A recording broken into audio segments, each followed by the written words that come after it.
All right, guys, so it's the next day. I finished up last night torquing up the head, and I called it a night. It was like 1 a.m. by that time. So today I'm just gonna finish buttoning the stuff up, put the oil pump on, water pump. There's still about like a week or two before this engine is gonna be running. I'm going to try to drop it in the car this week, probably in the next couple days. So we're just gonna get right into it and pick up where we left off yesterday. So the way that I was able to keep track of which bolts went where was I just kept the old oil pump, and I left all the bolts in the places where they came out of. So as you can see, I actually took apart two engines. So one of the engines, I put each individual bolts in its own bag and labeled it specifically, like 9 o'clock from the crank, 7 o'clock from the water pump, directly 2 bolts above the crank, and that type of stuff. So I actually forgot that I had made those label bags. But anyway, so we're gonna be putting the new oil pump in the motor, and I'm gonna be using Permatex Ultra Gray gasket maker high torque for the entire engine, oil pan, anything that needs RTV, this is what it's getting. And that's because I see tons of cars come into my shop with like oil leaks, oil pan leaks, a lot of oil pan leaks where Permatex Black was used. So I don't want to use that because I know a lot of people use Permatex Black, and I was going to, but I even have like a whole brand new big tube of it in the garage that I was planning to use for this build. But after doing some research, after seeing so many cars come into the shop with oil leaks, and talking to a couple engine builders that recommend Permatex Gray for Miata engines, that's the one I decided to go with. So let's go ahead and get started, put this oil pump on.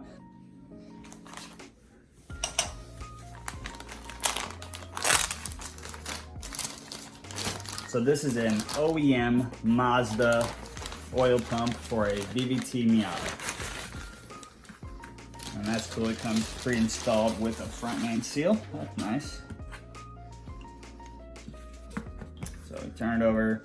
That thing looks beautiful. I'm gonna wipe it down with some brake clean just to be extra safe. And so what I do is I take a nice clean rag and I give it just a little squirt.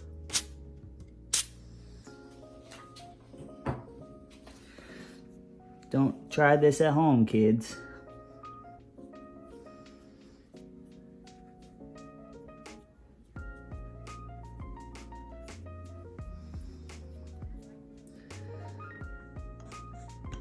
So I went ahead and found the O-ring in the set that I got. So what I'm gonna do now is go ahead and run a bead of RTV along these grooves right here, and then I'll go back around and surround the bolt holes so that it seals perfectly and properly against the block. So we'll start off here like this.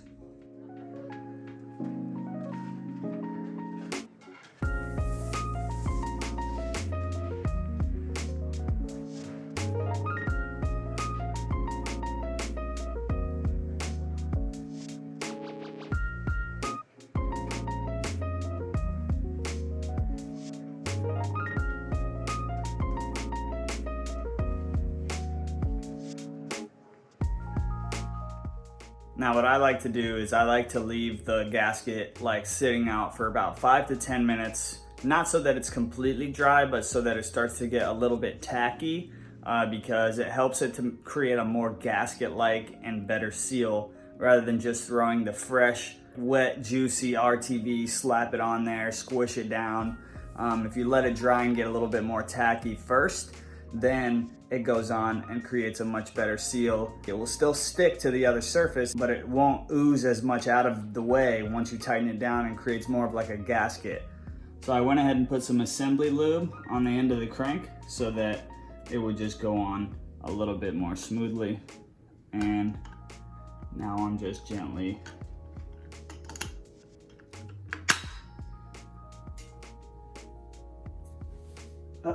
the fucking O-ring came out. So I went ahead and put some assembly lube on the crank so that it would just slide on a little bit more easily. Basically this will click like that, and then you match up the dowels to where they go. Let's make sure that The O-ring is still in place.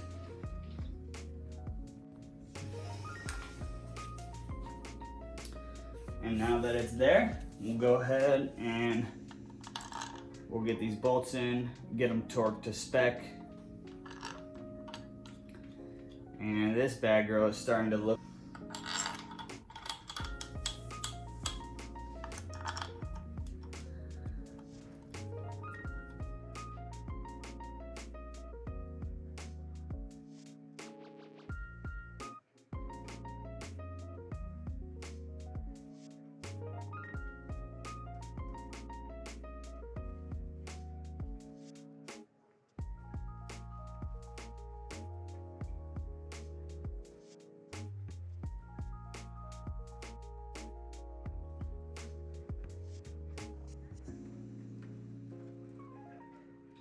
Next, I'm gonna be installing the water pump, and I chose to go with the Gates water pump because it's really not expensive. I mean, it's only 35 bucks or 38 bucks or something like that from Rock Auto.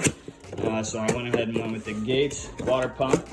And one thing is that they include these gaskets with the Gates water pump, but I'm actually gonna be using the OEM Mazda gaskets that came with the OEM Mazda gasket set, the full comprehensive gasket set that I got from Treasure Coast.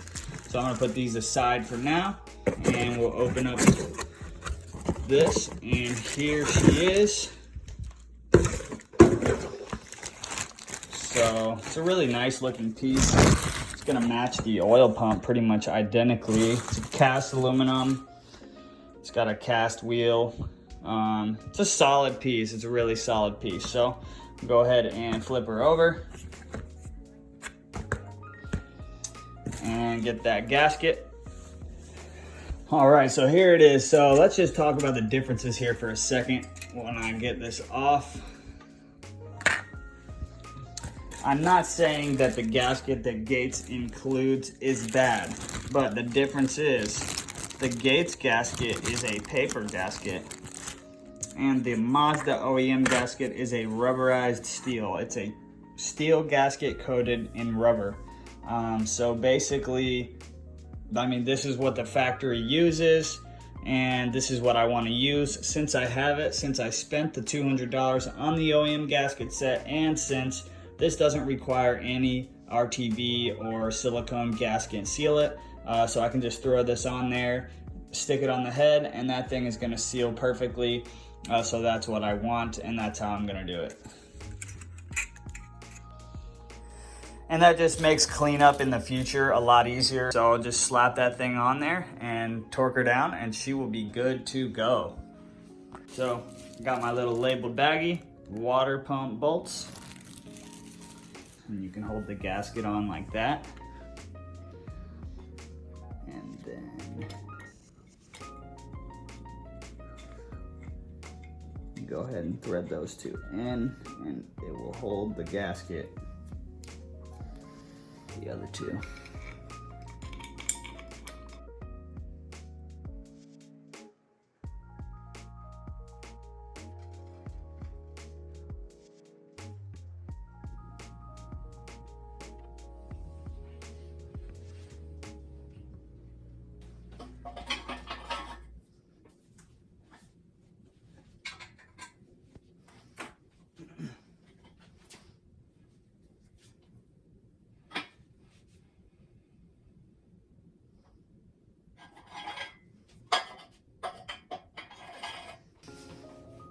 So what we're gonna do now is we're gonna go ahead and install the main bearing support plate.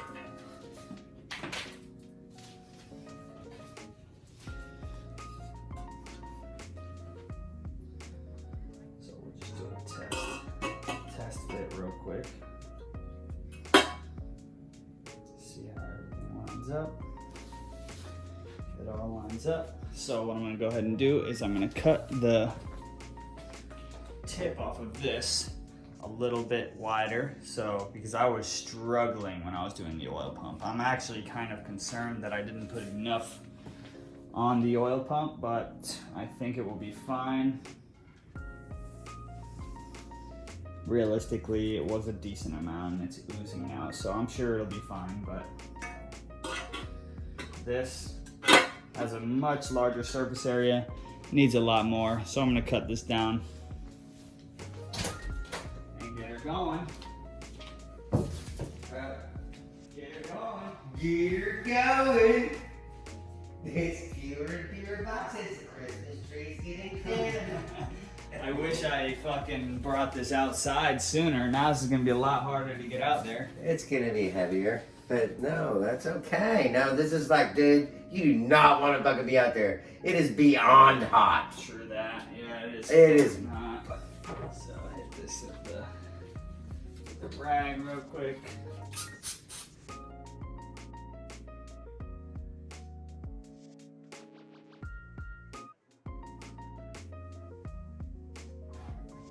Oh, that's dirtier than I thought it was going to be right here.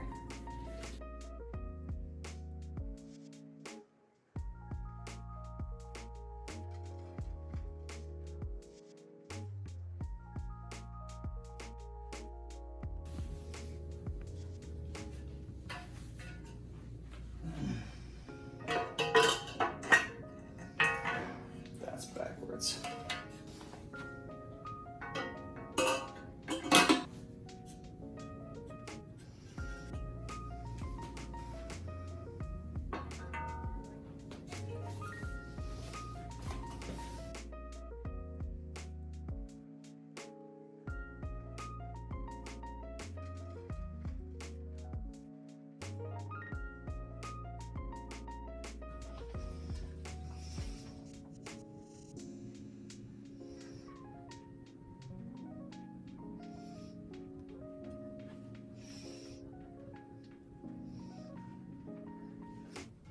So, I'm gonna be making my own gasket for the oil pump, or the oil pickup tube, because the Mazda OEM gasket set that I ordered did not come with one, and I am a little bit disappointed about that. I was about to run up to the store and go buy one when I remembered that I spent a good amount of money on this gasket material, so might as well use it, right? The main reason why I bought this gasket material, and you can get this at any O'Reilly's or AutoZone or wherever, well, I'm not sure about AutoZone, I got mine at O'Reilly's. Main reason why I bought this is because all of the T3 turbo gasket that I could find anywhere were all like the eBay garbage, and they leak and didn't work well. So I went ahead and spent like 15 bucks I think on that, and I can make as many gaskets as I want out of it. So that's what I did. So what I'm gonna do here is get a rough idea of what this is supposed to look like. I might actually get a pretty close idea of what it's supposed to look like.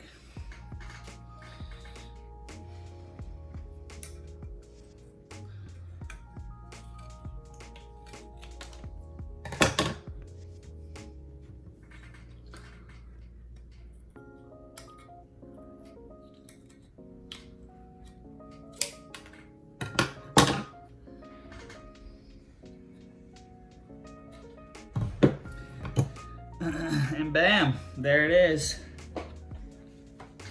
So now I don't have to wait a day and run up to AutoZone and all that extra stuff. I made my own that will probably work as good or maybe even better than the Felpro one that I was gonna go get from AutoZone, so that's cool. And so then we're gonna go ahead and put it on here, and it's looking pretty much perfect. So I just threw a very, very, very thin layer of RTV on there. You can see it's just a very, very thin layer, just enough to make the gasket stick.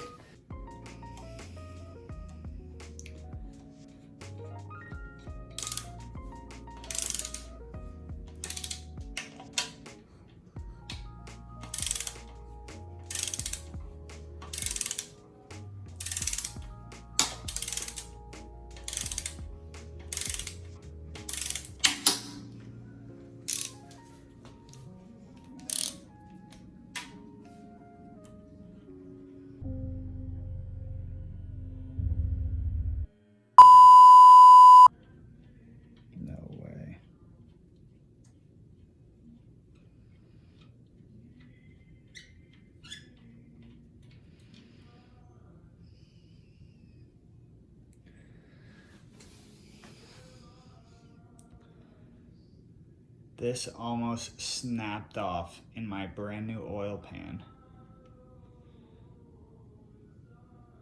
How freaking scary is that?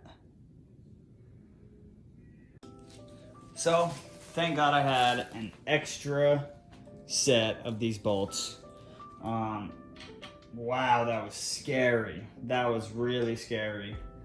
So, for the record, these bolts, the torque spec for these bolts, 70 to 95 inch-pounds, not foot-pounds, inch-pounds. You'd think I would know that, right? But when I saw that it was foot-pounds, I was surprised. And so I checked again. So busting out the old snap-on torque wrench, and I'm gonna go ahead and torque these to spec properly so that I don't end up with snap the bolts like I just almost did.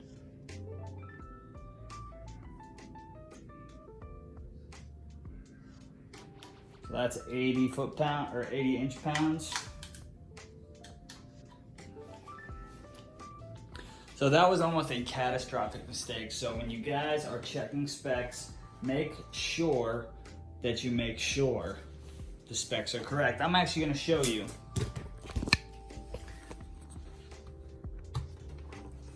So this is the page where I get all my torque specs from. This is from Bowfire Racing. This is a Mazda OEM workshop manual. It includes tolerances and torque specs and everything. So, oil strainer bolts / nut. And right here says 69 to 95. So I went up to look and there's foot-pounds. So I thought, wow, that seems pretty high. I totally, completely missed this. Inch-pounds. I totally missed it. So then I said to myself, oh, well, let me just double check to make sure. Came over here, looked it up. I saw 70 to 95, and I didn't even see this inch right here. All I saw was foot-pounds, foot-pound, foot-pounds, 70 to 95. I looked over here, oil pickup tube 10 millimeter. I said, that's the one, 70 to 95 foot-pounds. So next what I'm going to do is I'm gonna go ahead and install the rear main seal into the rear main seal carrier. And since I got the engine on the engine stand, it's gonna be a little bit difficult to get this whole thing on, but I think I'll be able to do it. So basically, the way that I'll do this is I'll just go ahead and get it started. And then I'm gonna lay this face down on a microfiber towel and just tap this with a rubber mallet all the way around until it's perfectly flush. All right, so I've got the rear main seal holder siliconed up, ready to go. The rear main is installed in it, nice and flush. So I think what I'm gonna do is try to feed it up from the bottom so I don't get any of this silicone on the crankshaft.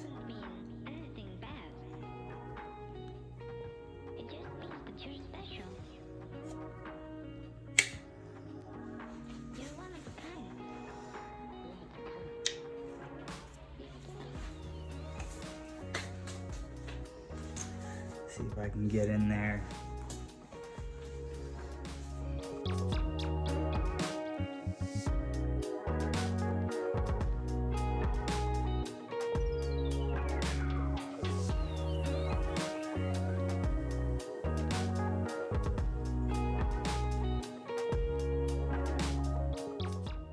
And I've got the perfect tool to be able to tighten those down. This guy right here, mountain wrench. Skinny, long, double flex head, protruding 12-point ratcheting wrench. These are the shit.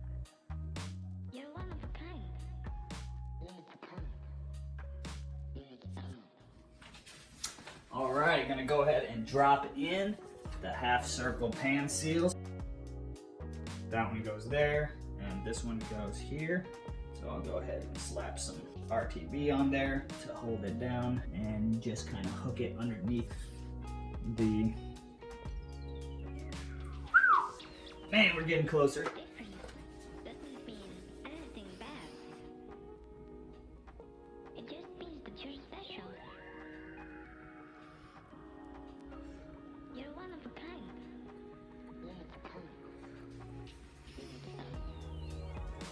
So go ahead and hook that underneath the main bearing support tray. Lay it down in there real good. And this side hooks up underneath there as well.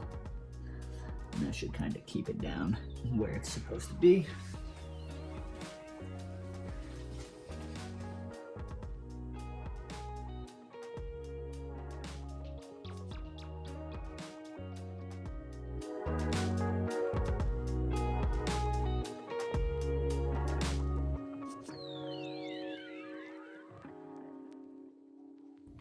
You want to do one last wipe down of some brake clean with a nice clean microfiber towel. Hit it with a little brake clean and go ahead and just wipe down this surface so that the surface is perfectly clean and ready to have some nice fresh gasket adhere to it.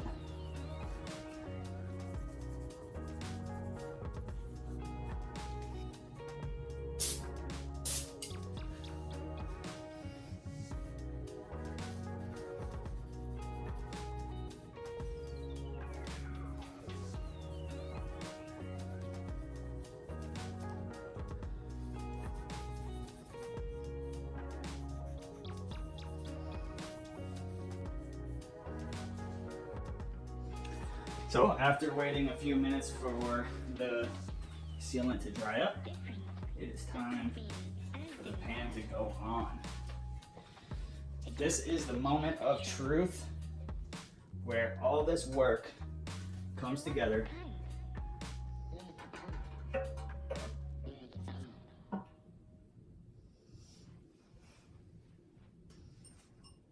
You want to drop these bolts in pretty quickly because that gasket will quickly ooze into the holes and make it much more difficult to get the bolts through, especially if the gasket starts drying up after it's oozed into the holes. You can even look and see on this old bolt, it's got tons, can I get it to focus? It's got tons of gasket still built up. Anyways, from the last time. So that stuff really gets on these screws. Probably does good to hold it together. So right now just hand torquing this stuff. Because remember, we're still letting the gasket dry.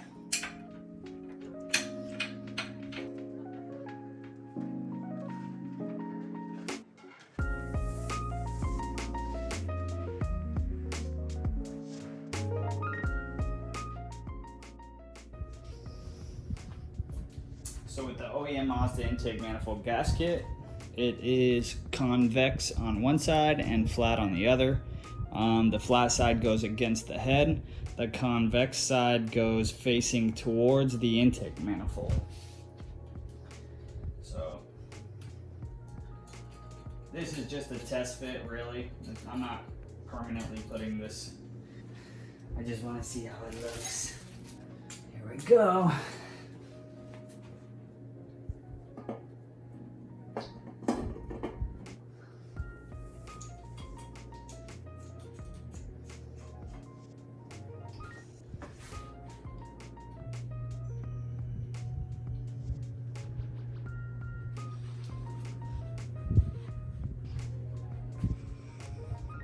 Alright guys, well that is going to conclude this episode of the V8 Killer Miata build. I hope you learned something. If you did, drop a like, throw a comment in the comment section, and subscribe to the channel if you want to see more Miata content. Let me know what you like, what you don't like, and I will see you guys in the next video.